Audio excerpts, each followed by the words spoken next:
Hello प्रिय देशवासियों, नमस्कार।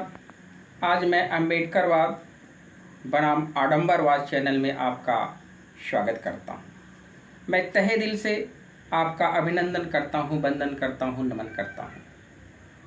आज मैं अंधविश्वास के दूसरे पार्ट पर चर्चा करेंगे। अम्बेडकर जी एक युग पुरुष थे। उन्होंने अंधविश्वास के खिलाफ जो बातें समाज को बताया, उसका हमें अनुसरण करना चाहिए।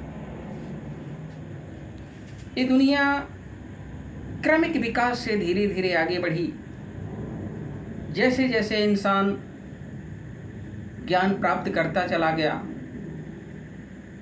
वैसे वैसे उसके अंदर अंधविश्वास भी पनपता चला गया। आज हम विज्ञान के युग में जी रहे हैं, फिर भी हमारे समाज में कुछ ऐसी बुराइयां व्याप्त हैं जो हमको जिंदगी में कमज़ोर बनाती हैं, तोड़ती हैं, बेबस करती हैं, लाचार करती हैं। तो इन बुराइयों के ऊपर हम चर्चा करेंगे जिसको अम्बेडकर जी ने बताया है। उसमें पहला पॉइंट है, हमारे समाज में महिलाओं के अंदर ये विश्वास है कि किसी फला दिन को हमें बाल नहीं धोना चाहिए। मंगलवार होता है, बीफवार होता है, शनिवार होता है, तो बाल नहीं धोना चाहिए। ये पुरोहितों, ज्योतिषियों की, पाखंडियों की एक अपनी चाल है। समाज को गुमराह करते रहते हैं। अगर किसी विशेष दिन बाल धो लेने से अपशगुन होता है तो ये बिल्कुल गलत है। ऐसी सोच हमारे समाज के अंदर बहुत पहले से फैलाई गई है और आज तक हम उसको फॉलो करते हैं। इस समाज के लिए ठीक नहीं है। अपने शरीर की साफ सफाई करना कोई गलत बात नहीं है। तो हमें जो जोशी हैं, पाखंडी हैं, आडंबरवाद में जो विश्वास करते हैं, उन पर भरोसा नहीं करना चाहिए। कभी कभी देखा जाता है कि कोई इंसान कहीं निकल रहा होता है, किसी यात्रा पे जा रहा होता है, अगर कोई टोक देता है तो लोग अपशगुन मान लेते हैं कि गलत होगा, इसने टोक दिया, वापस चले जाते हैं, थोड़े समय के बाद जाते हैं। ये सब चीज़ें कहीं न कहीं दिमाग की वह उपज है जो पाखंडियों ने हमारे मस्तिष्क में भरा है। इंसान कर्म करके आगे बढ़ता है, इन पाखंडियों से समाज टूटता है। हमें इन पाखंडियों की बातों का तिरस्कार करना चाहिए, अपने अपने कर्म पे भरोसा करना चाहिए। कभी कभी ये भी देखने को मिलता है कि कोई इंसान कहीं निकल रहा होता है, कोई विधवा हो या कोई निसंतान औरत अगर मिल जाती है रास्ते में, तो मान लेता है कि अपशगुन होगा मेरा। एक इंसान दूसरे इंसान से, एक जीव दूसरे जीव से इस प्रकार का भेदभाव रखता है तो ये पाखंडियों की एक चाल है। फिर मैं यहाँ कहना चाहूँगा कि इंसान का कोई भी काम कर्म से बदलता है, इन हस्तरेखाओं से नहीं बदलता। कर्म करके ही इंसान अपनी जिंदगी को अच्छा बनाता है या बुरा बनाता है। ये उसके कर्म पर निर्भर करता है, न कि इन पाखंडियों की सोच पर। कभी कभी ये देखने को मिलता है कि कोई इंसान कोई शुभ कार्य कर रहा होता है तो किसी को छींक आ जाती है तो लोग इसको अपशगुन मान लेते हैं। हो सकता है वो इंसान बीमार हो, सर्दी जुकाम से भी छींका हो, तो इसका मतलब ये नहीं निकालना चाहिए कि हमारे कार्य में व्यवधान पड़ेगा। ये सोच गलत है। ये पाखंडियों की एक चाल है, आडंबरवादियों की एक चाल है। ये हमें किसी न किसी प्रकार से लूटने की कोशिश करते हैं। नाना प्रकार के उपचार बताएंगे, मोक्ष प्राप्त करने के लिए बताएंगे। तो ये लोग सदियों से समाज को एक तरह से मानसिक गुलाम बनाए हैं और हम उसको फॉलो करते आ रहे हैं। हमें खुद अपनी विवेक और बुद्धि से सोचना चाहिए कि क्या सही है और क्या गलत है। शिक्षा यही सिखाती है। हम दूसरों से ज़्यादा अपने ऊपर भरोसा करें, अपने अंतःकरण पे भरोसा करें। जो हमारी अंतरात्मा कहती है वही सत्य होता है। कभी कभी कोई जलावनी लकड़ी लेकर के आता है, रास्ते में जाते हुए इंसान से मुलाकात हो जाती है, उसको भी लोग अपशगुन मान लेते हैं। क्या कोई रास्ते पर आना जाना छोड़ देगा? क्या कोई इंसान लकड़ी लेके आ रहा है, सूखी लकड़ी लेके आ रहा है, और आप उस मार्ग से गुजर रहे हो तो आपका कार्य बाधित हो जाएगा? नहीं, बिल्कुल नहीं। यह भी पाखंडियों की एक चाल है। दिमाग को गुमराह करते हैं, दिमाग में भय पैदा करते हैं, डर पैदा करते हैं, हमें सामाजिक जीवन जीने नहीं देते, हमें आज़ादी के साथ रहने नहीं देते, हमारे अंदर अंधविश्वास के तमाम बागडोर भर देते हैं, जिससे हम चिंतित और व्याकुल रहते हैं।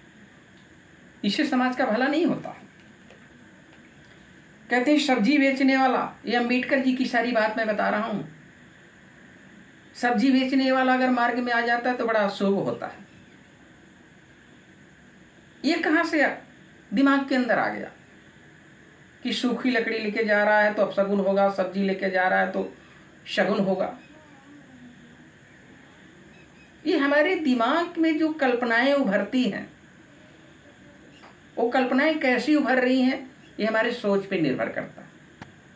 अगर हम बुरा सोचते हैं तो बुरी तस्वीर सामने आती है, अगर हम अच्छा सोचते हैं तो अच्छी तस्वीर आती है सामने।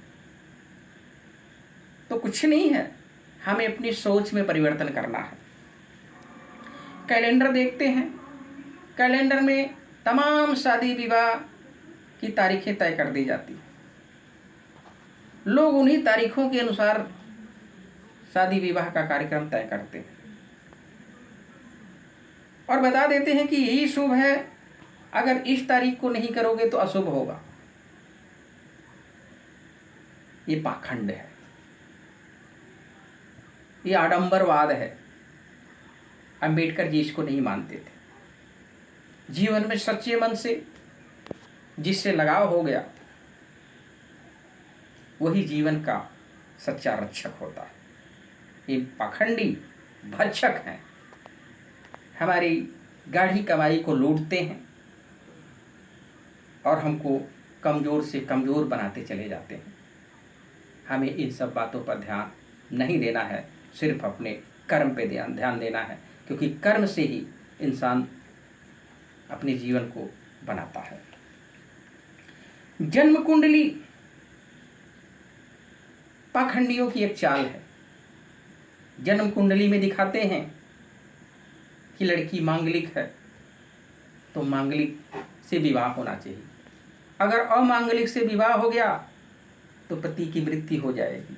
नाना प्रकार की सोच, बुराइयां, अंधविश्वास हमारी मस्तिष्क में भर देते हैं और हम अपनी गाढ़ी कमाई उसके उपचार के लिए, जैसा वो बता रहे हैं, लुटाते चले जाते हैं। तो इससे हम कमज़ोर होते हैं।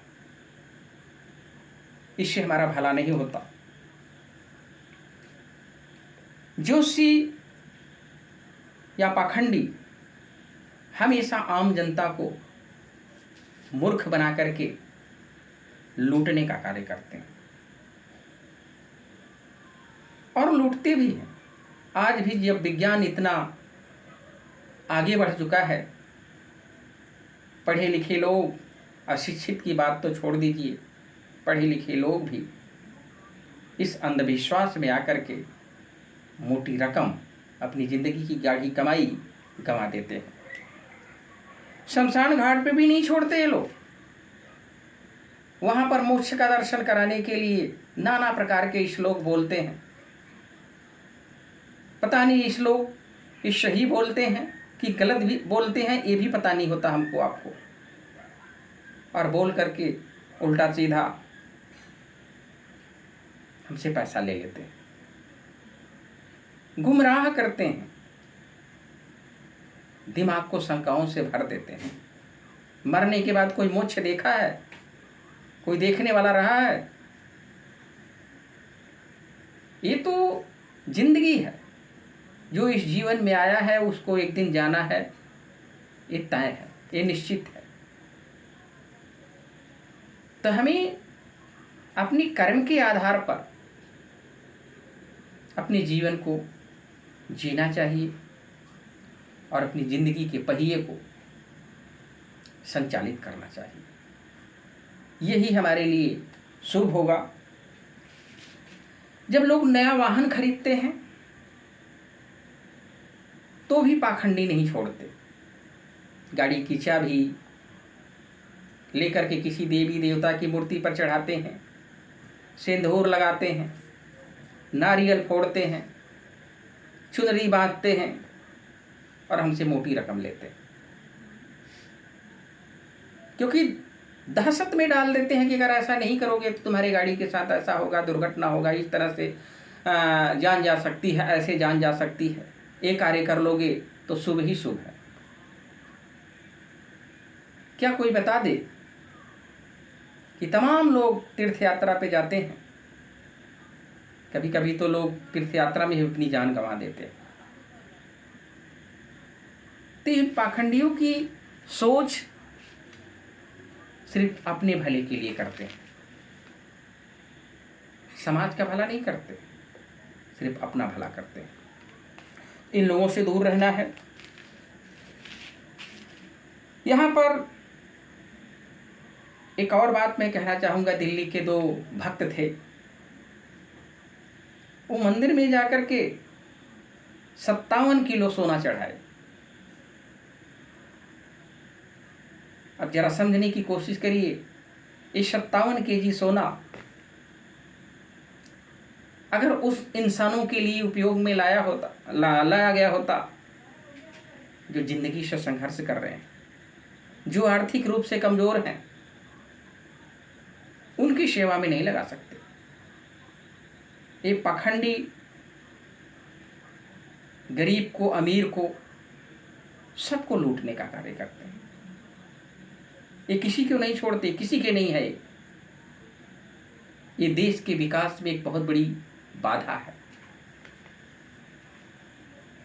कहा जाता है, अंबेडकर जी ने एक बात कहा था कि उनका पुनर्जन्म में विश्वास था। वो मानते थे कि पुनर्जन्म हो सकता है, क्योंकि तमाम कहानियां ऐसी आई हैं जिसमें पुनर्जन्म की बात सामने आई है। क्योंकि पुनर्जन्म के बाद वो इंसान वो सारी कहानी बताता है जो उसके अतीत के पल में गुजरा था, तो विश्वास किया जा सकता है पुनर्जन्म में। और बाकी सब ढकोसला है। ओझे जो होते हैं ये भी समाज को नहीं छोड़ते, ये कभी भी इनका काम खत्म नहीं होता। नाना प्रकार के भभूत, ताबीज, अंगूठियां, मुनरी देते रहते हैं, तुम्हारा भला होगा। किसका भला होगा? किसी का भला नहीं होता। भला होता है तो सिर्फ अपने कर्म से होता। अपने कर्म से इंसान एक रोटी खाता है, कमाता है, जीता है। कर्म नहीं करेगा उसको खाने को नहीं मिल सकता। तो इन आडंबरवादियों से, जो सदियों से इस समाज को, इस देश को एक दीमक की तरह से खाते रहते हैं, इनसे हमें सावधान रहना है, इनसे दूर रहना है। ये न तो समाज का कभी भला किए हैं और न कभी करेंगे।